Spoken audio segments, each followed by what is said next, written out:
Good morning. This is the Board of County Commissioners Board Work Session. It is Monday, December 11th, 2023. It is 9:04 a.m. This session is set to go until 11 a.m. This is a hybrid meeting. We're at 3000 Pacific Avenue Southeast, room 110 for public virtual attendance. You may follow along on the Thurston County YouTube channel. I'm Carolina Mejia. I'm the chair of the board. Vice Chair Ty Menser in the boardroom.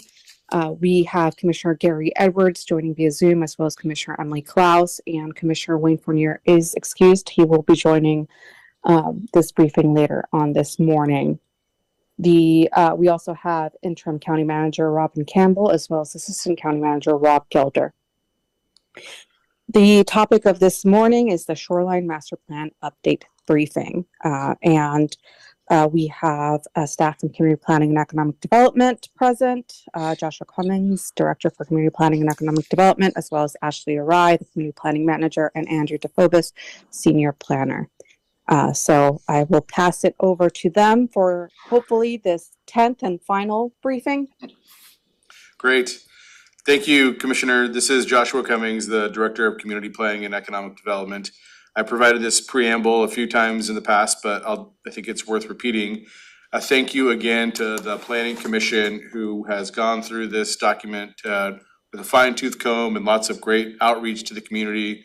A thank you to staff for their hard work in putting it together, and a thank you to the Board of County Commissioners for your hard work and consideration as you've reviewed these somewhat complicated documents.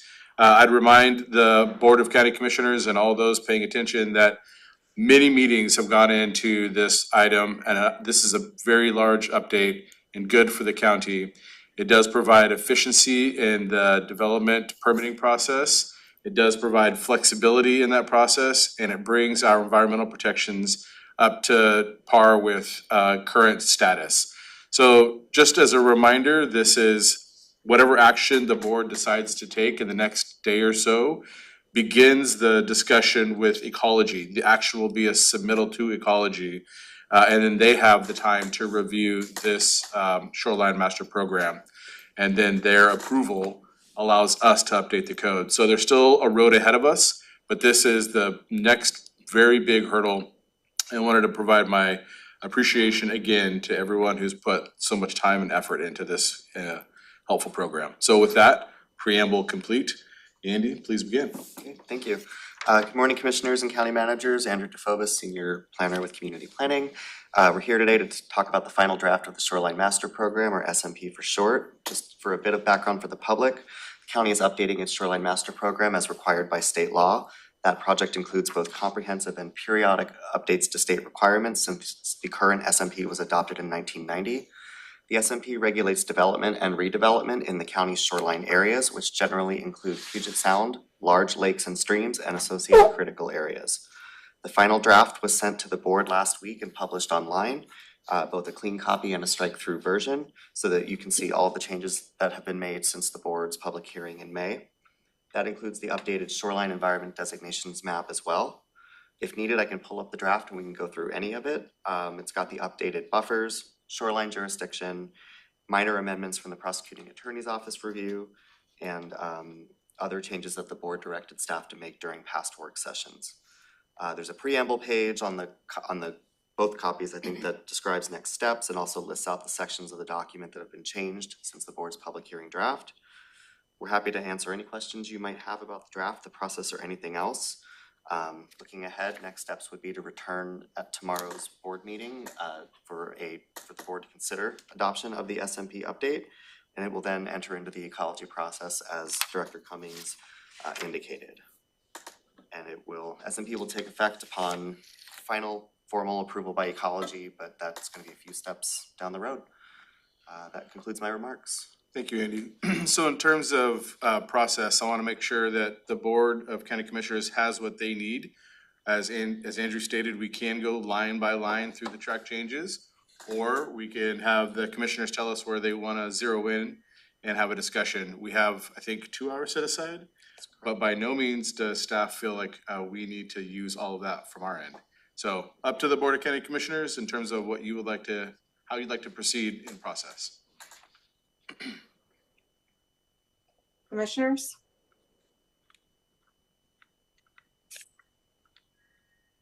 Can you hear me now? Yes, sir, go ahead. I guess I really don't have any questions at this point. I'm just going to pay attention to what my seatmates bring up and see if they've discovered something amiss.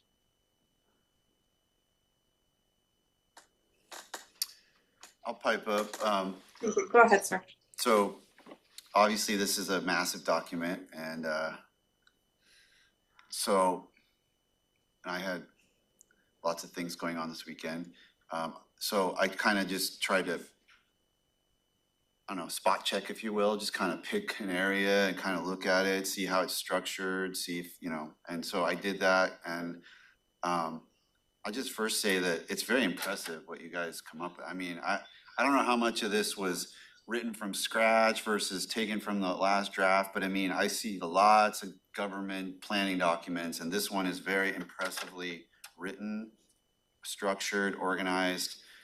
Just the writing is good. I mean, I really appreciate that. So obviously you guys have done an amazing piece of work here. So that said, I was curious obviously about the Marine Resources Council that we kind of added into this whole thing. And I'm seeing on page 91 of the document, which is 94 of the, however, there's two numbering systems going on there. But it talks about, I just have a couple questions there. So under L, page 91 of the actual document. I don't know if you can pull that up. Yeah, I'll pull up the strike through version so you can see changes that were made. And I was looking at the clean version, I think, Okay. so hopefully that doesn't mess us up. It shouldn't, the strike through will just kind of show you how it was made, but it's still perfectly legible.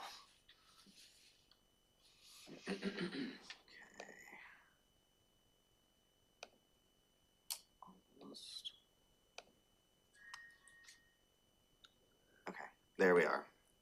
Yeah, okay, so, yeah, it's a little differently formatted here, but the county may establish a new advisory committee, and I'm just wondering about that word may, because, you know, by the time this comes back from ecology, there could actually be like 3 different commissioners on this board, so I don't want it to be like sort of a, well, if we feel like it, if we get around to it, I'd really like it to say shall or will or intends to, so that it's clear to any board that's in the future that this is something that we intended to create, if that's okay to do. And then on the very next page, when you, it goes through all the stuff that's gonna be looked at, and that's all looked really good. And it says, and this is right at the tail end of that, there's a list of 12 things. Yeah, in this next paragraph, it says, so if should the no net loss report show degradation of the baseline condition, changes shall be proposed at the time of the 8-year update. And I'm just wondering, do we have to wait 8 years? I was under the impression that if the Marine Resources Council did some monitoring and found out that, oh, shoreline armoring is going way up and that we could take corrective action before 8 years. The board can certainly do that. This is a bare minimum without any other additional board action. Okay. If the board wanted to make changes to the SMP at any time between now and our next required update, they could docket that and. So it's saying shall be proposed at that, Right. excuse me, but could be proposed at an earlier Yeah, time. it's absolutely, yeah, any code. Okay. I won't say any code, but this code can be changed at any time at the pleasure of the board. The other thing I would say about the language up above, so we wrote that to be very as accommodating as possible without trying to nail down what that committee would look like or Yeah. to make it a requirement should another board not want to, but saying that we may establish is pretty standard language to say it's enabling the county to do so, but not requiring it to do so, and that's why it was written. And I'm okay with like the official establishment, membership, appointment, duties, and other parameters shall be determined by the board. Like, Right. I've got that toward the end, but Mhm. just that first thing, like, I don't want this to, I mean, obviously, this is the Board of County Commissioners will not be, you know, inside this document on a daily or weekly basis. That's just not our role. So if it just says may, it's sort of like, well, unless staff let's say you go somewhere else, Andy, and then the next person in your job is like, they don't even know that's in there, and it's like, this may never happen, I feel. It just makes me nervous about it. Intends to seems to be a nice way of sort of memorializing intent.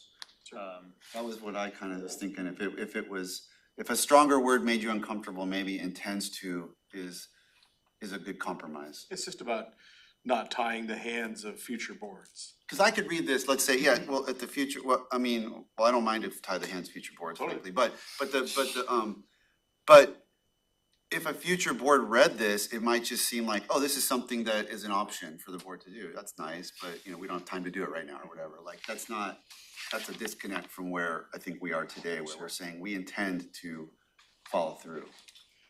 And I guess just from a procedural, we can certainly do that. From a procedural standpoint, I'm wondering, would the board, if they chose to adopt tomorrow, could potentially include that amendment, like as amended per this work session or something like that? We could figure out the logistics of that. Yeah, that's an easy change. Okay, and that, Change it to intends to. and then flipping all around, it's a lot of, Commissioner, can I stay? So I want to stay on that piece. Yeah. In terms of process, do we need the word new? The word what? New? New advisory. Can it just be an advisory committee? Sure. That might be a part of the motion, because one of the things that we're thinking of internally is we have a committee that may be able to do some of this work, or all of it for that matter. And so tying again our hands to establish something new when we have something that may be sufficient, might be helpful to provide flexibility.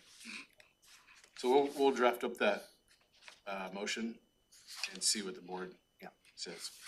It looks like Commissioner Klaus's hand is up. Oh, thanks. It's not on the. Yeah, it's kind of hard to. Commissioner Klaus, go ahead.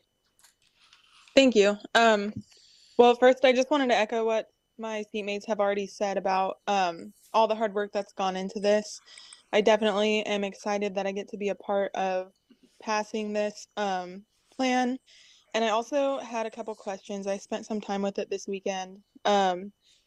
So one, in the SMP in section 19.600.115, it looks like it addresses aquaculture permits, and I was curious about the perpetual nature of the permits, and I'm sure there was some discussion before I came on board, so if somebody could provide a little bit of context, because that seems concerning to me that certain types of permits would only need to be issued one time, especially considering for some of these items the limited amount of science that we have.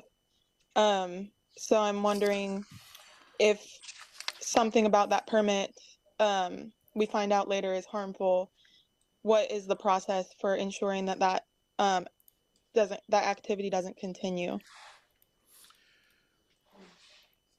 Sure, I can try. Let me get on track real quick. So thank you, Commissioner Klaus, for that question. Can you see the Zoom and see where Andrew has the page pulled up? No, I can't. It looks like that camera is off. Our camera is off, the Zoom camera, so they're not able to see it. Okay, so let's Well, confirm. Oh, sorry. I Oh, can wait. see the Zoom screen. Commissioner see it. Klaus, can you see the Zoom screen that Andrew's sharing? Yes, I can see it now. Thank Okay. you. Okay, we want to make sure that we're aligned, that the question you're asking is the page that we're on. Is that about the space that you're looking at? Well, unfortunately, I only have my notes, so I wish I could see side by side what I had up, but Hang on. I wrote down it was section 19.600.115. That was it. Yeah, it is. I'm wondering if it's specifically the piece about the gooey duck aquaculture. Yes, that's Okay. it. So this piece here about all subsequent cycles of planting and harvest shall not require a new conditional use permit. And then that commercial gooey duck growers have the right to harvest once planted. That is all pretty much verbatim from the WAC. Those are requirements, and shoreline master programs are required to permit those activities. It also sort of speaks to a general concept in planning of the non-conforming use, where rules change all the time and throughout time, and we don't always get another bite at that apple once that use has been established. When someone comes back and wants to intensify a use or change it up and perhaps, do a different type of aquaculture or something like that, that's when they are potentially held to any new codes that have come online since the time of their original permitting. But in some respects, we're gonna be bound by just that notion of once you permit something, it gets to proceed. And I think you said it at the beginning, Andrew, but just to confirm, that whole section is required by state Washington advisory. Administrative code. Administrative code. Is Yeah, that correct? I believe so, yeah, I'm fairly confident that is straight from the WAC and that we are required to uphold those standards. So Commissioner Klaus, we don't get to say much about it. The state puts that on us in that way, is what we're saying. Okay.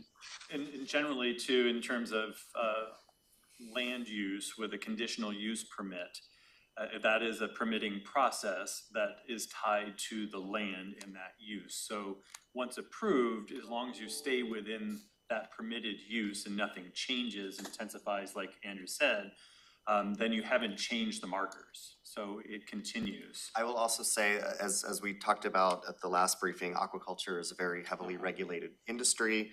It's subject to a number of state and federal permits, and it could be that those are subject to reappraisal at some point in the future. I don't know for sure, but I do know that other agencies, some of them do conduct some monitoring of these permits. So I don't know that, just a little bit more context. So back to your original question there, Commissioner Klaus, if there's something that's found to be harmful, the first stop would be at the state to address that, Okay. given it's a Thank you. state whack. Right. Yeah, it's, Oh, no, I was just gonna I don't wanna say- cut into your answer. I was just gonna say, it's always possible. We know that these state guidelines, as they relate to shoreline master programs, are changing all the time. That's why jurisdictions are required to do a periodic update every 8 or 10 years or so to make sure that any new changes in state law get put into the document. So as we learn more, this document will continue to change, as we'll be required to change it at the next and subsequent updates. Okay. Andrea, Thank you. Can you also talk about the conversation about the marine, blanked on the name, the community group, and kind of some of the guidelines given by commissioners was for this new committee to also kind of track that section of things. Yes, yeah, and the way that we wrote that in there was, again, not putting requirements on that committee, but said that they were gonna be looking at various shoreline uses and doing research on, the benefits, the drawbacks of those, to include aquaculture. It's specifically in there. And yeah, that committee could certainly make recommendations to the county on potential changes to the SMP that the county could consider at a docketed update or the next comprehensive or periodic update. So yeah, they'll be working at the board's direction to pull that information. Okay, great. Thank you so much for that clarification. I had, let's see, I'm trying to go through my notes. It was a lot, so I have like 7 pages of notes that I took. Let's see. Okay, so this one's from 19.150.714. Talking about critical areas, and I was curious about, this was actually in the strike-through version. It looked like the definition of floodway changed, and I was curious about that. So the definition of floodway didn't change, but what we did change per the board's direction was which pieces of the critical areas that the county regulates will also be regulated under this program. Previous drafts had extended shoreline jurisdiction all the way out to the what's known as the flood of record. Essentially, if we regulate it as a flood layer in Thurston County, it's going to be regulated under this program if it's associated with a shoreline stream. But the board wanted to pull that back. And so essentially what the SMP will regulate is, the floodway of any of our shoreline water bodies, and then areas that are 200 feet landward, in addition to, 200 feet landward of the ordinary high water mark. There's gonna be a lot of overlap there. But any of those areas that are, so the SMP jurisdiction is shrinking, but all of those areas are still gonna be subject to the county's critical areas ordinance. I think the board had concerns about, in this case, the overlapping of these regulations and the fact that additional permitting and oversight by the state would extend to large areas that were already going to be protected by another mechanism. And the Department of Ecology also had questions. Ecology was probably gonna come back and have concerns about that as well, just because of the large extent of area reflected in those critical areas. And then I would say, just to add on, with the alignment and clarity that Andrew and Ashley just talked about, the flood of record has created a lot of confusion within development services, because we have applicants showing different records than what we have, and it's just confusing. So to have it as a standard foot area will help reduce the confusion in the permitting process as well. Okay, so just a clarifying question on that. When you mentioned the overlap in the critical areas, do you mean you're kind of comparing like the county versus the state in terms of the definition of, no, okay. It's our code, so we have environmental protections in our critical areas. And I think what Andy's saying is our critical areas ordinances cover those areas. It doesn't need an extra coverage going out to the flood of record, which the S&P currently provides and creates confusion. So we've got a safety net there for environmental protection, and adding that, having the S&P in there also, right now, as it stands now, creates a lot of confusion. So pulling it back to 200 feet, while it shrinks the S&P coverage, it's still protected by our critical areas ordinance. And just for some general context, the state requires jurisdictions to include the critical areas that are within shoreline jurisdiction within their program. They specifically say if it's an associated wetland, if it's the floodway plus 200 feet, those are mandated. We've got to have those in our shoreline master program. Jurisdictions have the option to extend beyond that point and bring in the whole floodplain or the flood of record or any other critical areas that the jurisdiction sees fit. What we're saying is that this draft brings it down to the minimum as it relates to frequently flooded areas. We're still including those wetlands or steep slopes that are partially within, the bluffs that are partially within shoreline jurisdiction, or, spotted frog habitat, those sort of things. Those critical areas are gonna be within shoreline jurisdiction. This was specifically related to our flood layers.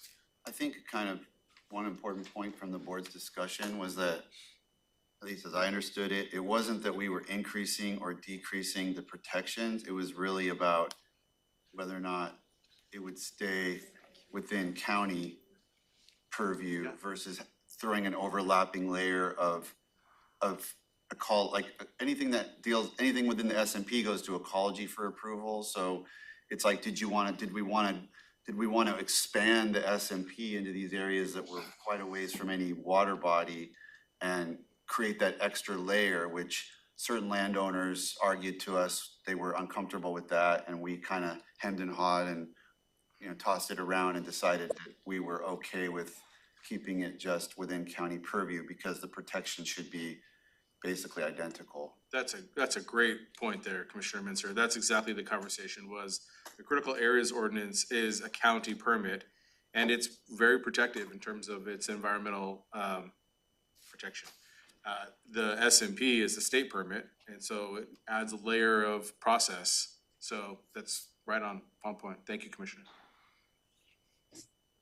Okay, thank you. I appreciate that explanation. I just kind of wanted to make that note that change for the record, and just kind of mention, I think this is worth revisiting, especially when we get to the Nisqually sub-area plan and the comp plan in the future. And when will we be visiting the Nisqually sub-area plan?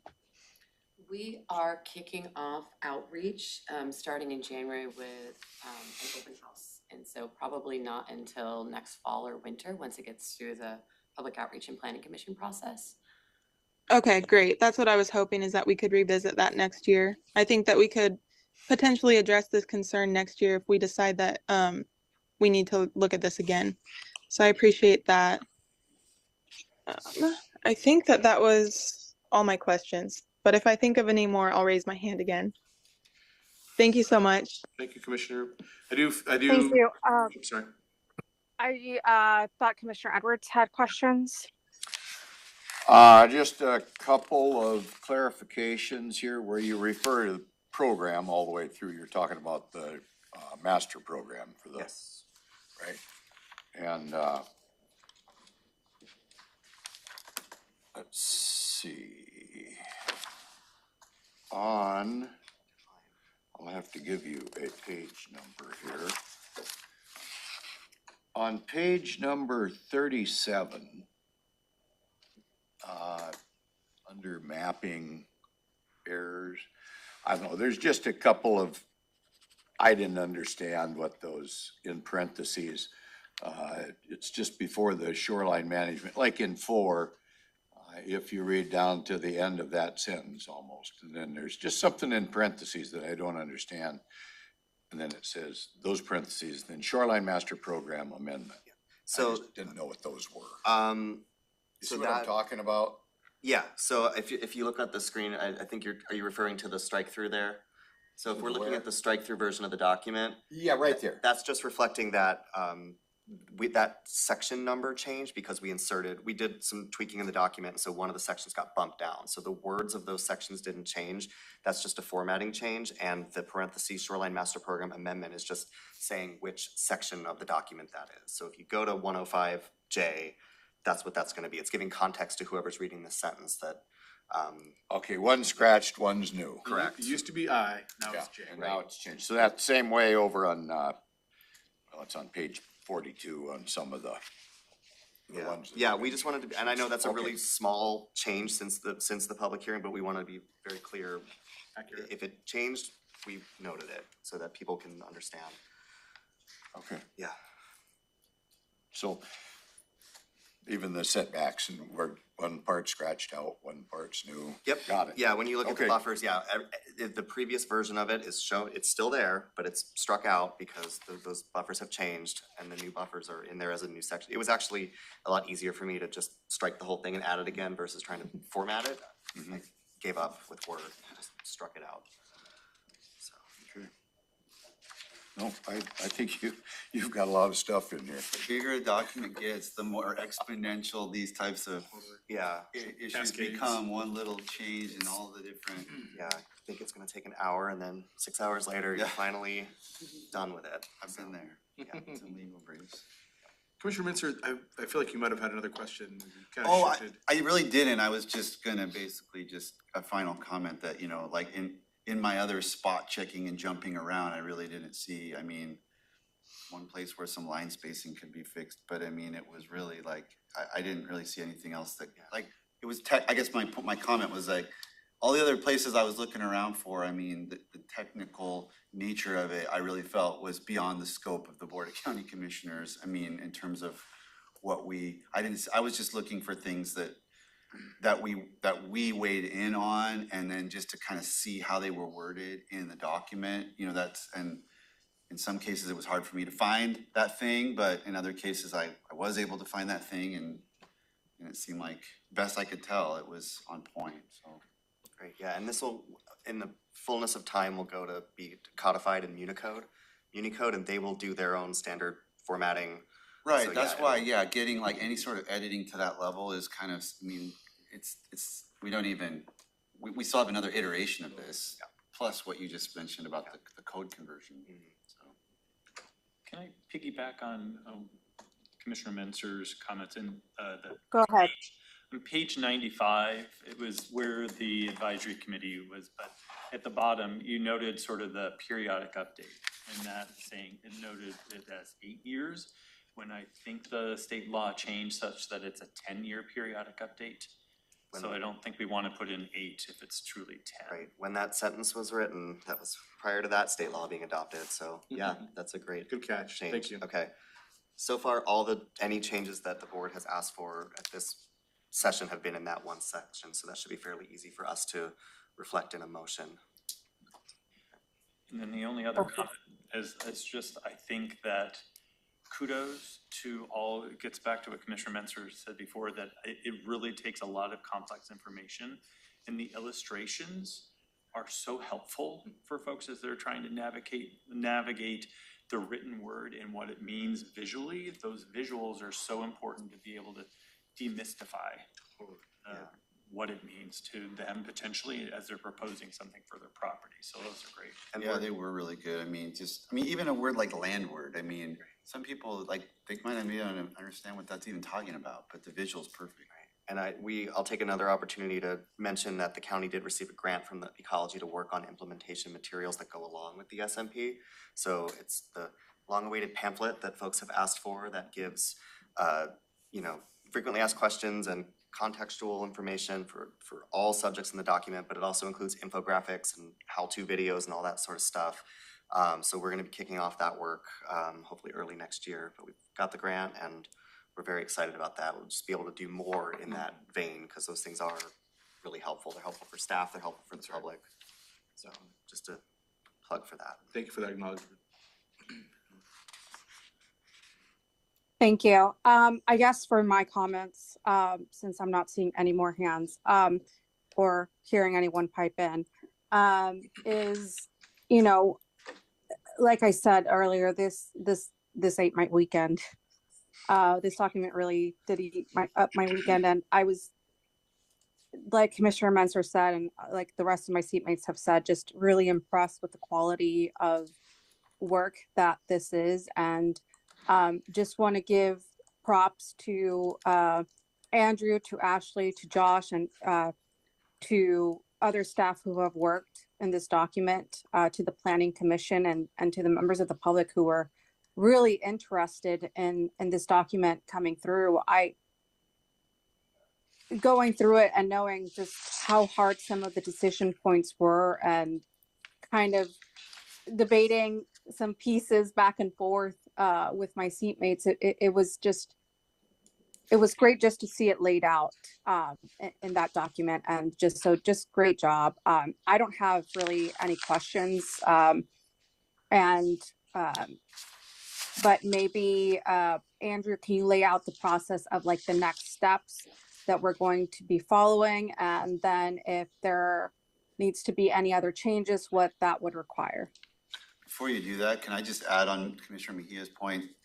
I don't know all the different staff that worked on this, but Brad Murphy has to be called out because I know he's worked super hard. I mean, when I was considering the possibility of running for commissioner, I sat through a couple planning session meetings back in like 2015 or 16, and they were rough. And he was there by himself, essentially navigating some really intense public comment and concerns, and so I know how much he put into this. Thank you. Agreed. Thank you. Yeah, it goes back to, 2008, 2009, so I could name a number of people who've come and gone that worked on this. But yeah, it's been a large effort for sure.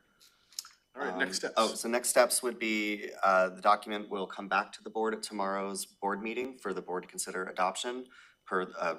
As the updates were considered today, we'll get that motion worded and figure out the logistics of that.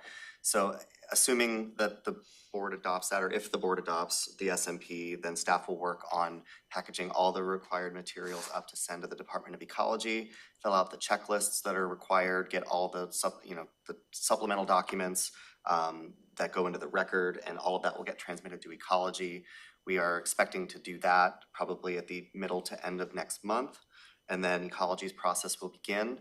They will do internal review, they will have solicit public feedback, they will likely hold a public hearing, and then circle back with the county and discuss the feedback received with staff and kind of start to work out what potential changes may be required to the draft. Ultimately, the Ecology staff will make their recommendation, and that will get floated up through management and come back to the county as a conditional approval with a list of required and recommended changes. And then county staff will work with the board at that time to make any necessary changes to then pass a final ordinance, which would then go back to Ecology for a final approval. So it's a bit of back and forth. At this time, we have been told that we should expect the SMP to come back early 2025 to the county. That's without any further discussions that may take place with Ecology, but that's the schedule we are currently sitting with. Does the board? Any questions on the process? Oh, did I interrupt someone? No, you guys have purview. Please continue. I was just gonna ask, is that timeline kind of a standard timeline? Does it take into account the fact that we did a lot of pre-work with ecology and it might be faster than that because we're in a slightly different position than maybe another county? I think there's a lot of things going on there. I think, like many agencies, they have potential staffing challenges. I also know that, this is it's been going on a long time. It's, we're capital county, so a lot of eyes on us. I know there's a lot of folks at Ecology that, in the management team that want to look at this document. And as I mentioned, they'll likely do a public hearing, which is not required, but in this case, they probably will just because it's been a big effort that's had a lot of attention. So I'm not sure. I think that the county has done a lot of the front work and working with ecology and incorporating things that were likely to come back as required changes. That's work that the county does not have to do on the back end. I think the version that would go forward, it anticipates a lot of what those edits would potentially be. Can I jump in, Chair? Okay. Go ahead. Thank you. So Andrew, in terms of the packet that's submitted to Ecology, I presume there can be a cover letter from the Board of County Commissioners? I would think so, sure. And so I'm gonna offer Andrew up to draft a cover letter from the board that relays a lot of the front work that's gone into this, the collaboration with Ecology, the community outreach, essentially just highlighting all of the parts of why we think an expedient review would be helpful to our community. So if the board is amenable to that, just want to put that out there. I think that might be an important way to package this and cap it off as a success and get it moving as quickly as possible for our community. Board, yes? Sound good? Works for me. Yeah, works for me. And I see Commissioner Klaus has a thumbs up, so. Right on. Okay, Okay. Anything else?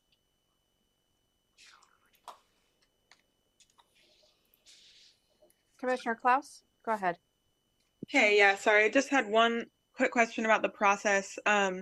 So after we submit this to Ecology and they come back with the required and recommended changes, and then we submit our final, hopefully final, back to them, are we restricted to their recommended and required changes? Or if we happened to come up with something else at the county level, which I don't think we will, but if that were to happen, would we be able to include other changes, or are we just supposed to stick to what Ecology comes back with?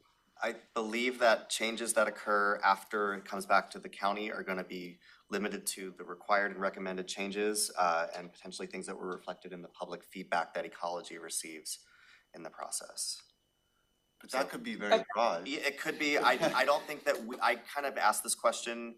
The impression that I got was that, the county, we're not gonna be able to facilitate any future changes unless it's like scrivener error type things, that what we're putting forward as the county's version is the county's version. And, if members of the public make comments that Ecology believes would be helpful or that the county wants to consider, then maybe that's something we can, but I don't think that the county can initiate further amendments. I think it has to be tied to the Department of Ecology's public review process. Yeah. If after they returned it to us at the county, we wanted to make further changes, we'd have to do a subsequent public review process, which would really Right. just be docketing it Right. For a future amendment. Right. Isn't it possible that they would say something like, wow, we heard a lot of comment about aquaculture plastics.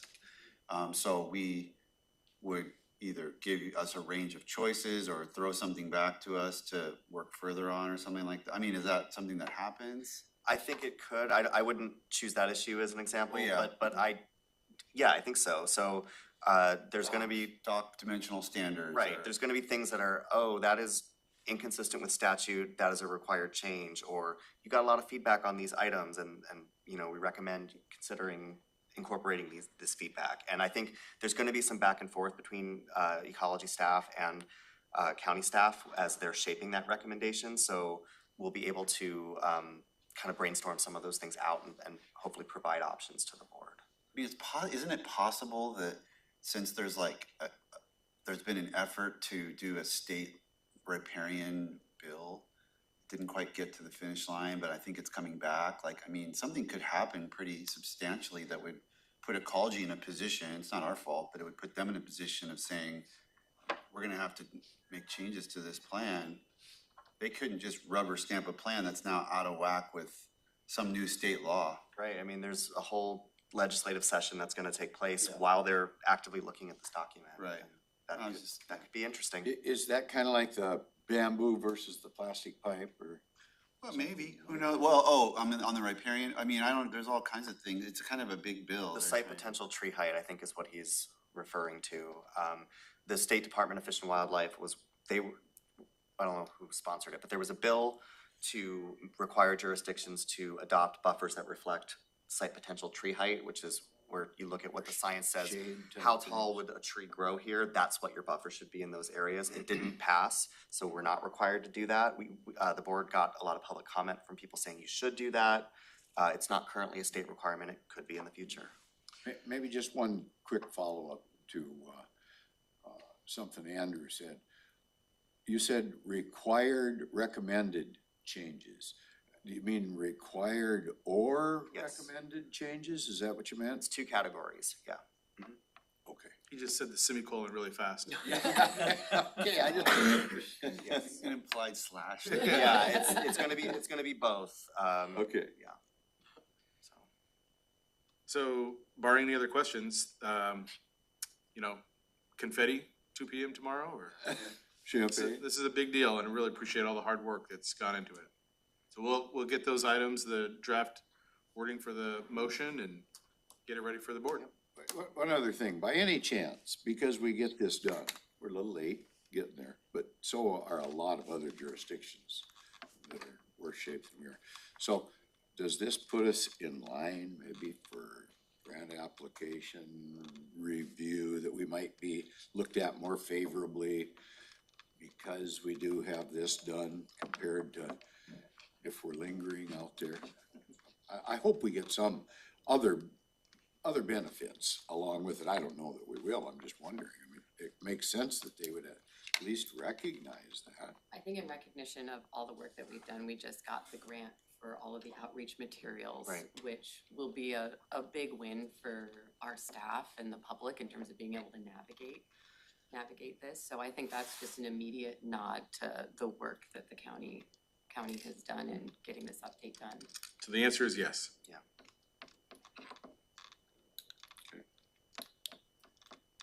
All right, Chair, we're good if you are. Well, again, thank you to all the staff who just presented this to commissioners. Thank you for going through all the very hard decision points, and this will be on tomorrow's agenda at 2 p.m. So there are no more questions or comments about this. I will adjourn the meeting. Just one last shout out to the Planning Commission. Thank you for your hard work. Absolutely. Okay. So it is 9:48. We are adjourned. Thank you.